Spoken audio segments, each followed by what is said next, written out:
ठीक है, जैसा कि हम बता रहे थे कि आपका income under an house property है, ये सेक्शन 22 से लेकर 27 तक के बीच में कवर अप करता है। तो हर एक सेक्शन का अलग अलग बात बताया गया है, इसको हम लोग समझ चुके हैं। पहला है बेसिस ऑफ चार्ज, जो बताए थे कि 3 रिक्वायरमेंट होना चाहिए, घर होना चाहिए एंड ऑल दैट। घर होना चाहिए, घर आपका अपना होना चाहिए और उसका यूज आप बिजनेस प्रोफेशन के लिए नहीं कर रहे हैं। तो ये चीज सेक्शन 22 में बताया गया, चार्ज किस बेसिस पर आप किसी इनकम को हाउस प्रॉपर्टी में चार्ज करेंगे। सेक्शन 23 भी हम लोग देख चुके हैं कि how to compute the annual value, GAV less municipal taxes करके हम लोग निकाले थे, तो वो सेक्शन 23 के अंदर बताया गया है।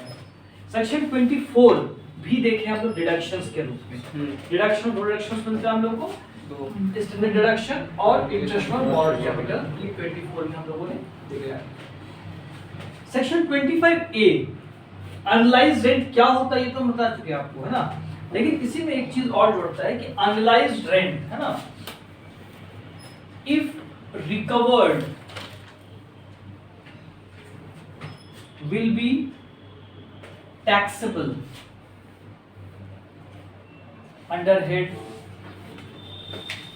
House property after deduction of 30%। मतलब अगर आपको अनलाइज्ड रेंट हुआ, उसका डिडक्शन कहां मिलता है बता चुके थे पहले आपको, एक्चुअल रेंट में। इसके बाद कभी भी अनलाइज्ड रेंट भविष्य में रिकवर हो जाता है आपको, तो वो इनकम टैक्सेबल हो जाएगा, ठीक है। लेकिन जितना रिकवर हुआ उसमें से 30% आप छूट देने के बाद, स्टैंडर्ड डिडक्शन देने के बाद में आप टैक्सेबल करेंगे, ठीक। ये लॉ बोलते हैं जो भी हम लोग बात कर रहे हैं। फिर हम बात कर रहे हैं सेक्शन 26 का को-ओनर्स।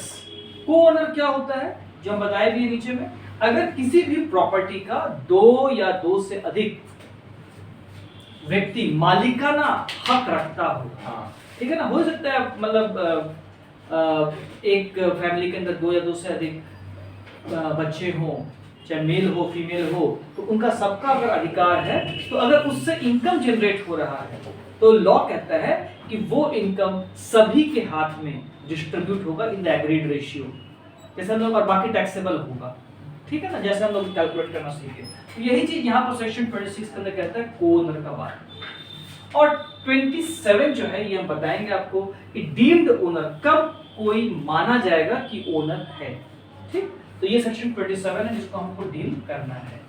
तो यहाँ पर ये सेक्शन आपको क्लियर हो रहा है, सेक्शन 22 से लेकर 27 तक क्या क्या आता है ये पता आपको रहना चाहिए। नाउ कुछ टर्म्स है जो आपको पता रहना चाहिए, जो बच गया हम लोगों का हाउस प्रॉपर्टी में। पहला है डिस्प्यूटेड ओनरशिप, मतलब मान लीजिए अगर 2 बच्चे हैं, है ना, और दोनों आपस में लड़ रहे हैं regarding the ownership of the house. कोई बोलता है वो मेरा है और कोई बोलता है मेरा है, लेकिन दोनों क्या किया, उस मैटर को कोर्ट में ले गया है और कोर्ट में वो पेंडिंग है, वो सिचुएशन, केस पेंडिंग चल रहा है। तो सवाल उठता है कि अगर वो घर को किराया पर दिया हुआ है, रेंट रिकवर कर रहा है, तो वो इनकम पे टैक्सेबिलिटी किसका बनेगा, क्योंकि हमने कहा है कि आपको ओनर होना चाहिए उस घर का। तो यहाँ पर जब ओनरशिप डिस्प्यूटेड है, मतलब क्लियर नहीं है अभी तक, तो फाइनेंशियल ईयर कंप्लीट हो गया, उसके बाद अगर हमको टैक्सेबल करना हो तो किसके हाथ में टैक्सेबल होगा।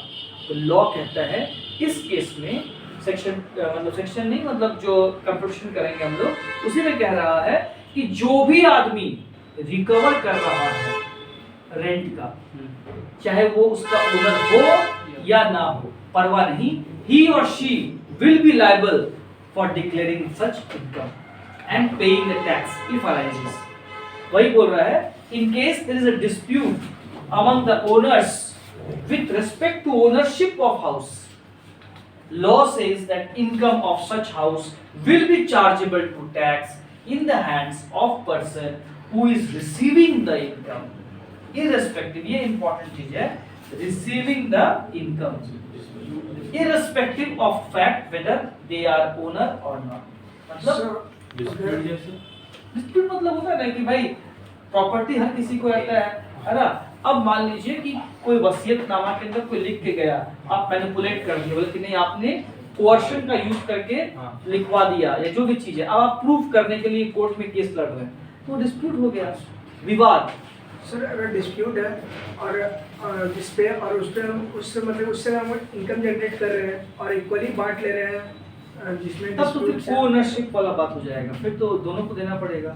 जो भी जिसको भी रिसीव कर रहा है, जो भी अगर डिस्प्यूटेड प्रॉपर्टी का भी आप अगर बंटवारा कर ले रहे हैं उस तरह से इनकम का, तो अगर ठीक है जब होगा होगा अभी तो बांट लेते हैं, तो दोनों को लायबल हो जाएगा। क्लियर है बात? हाँ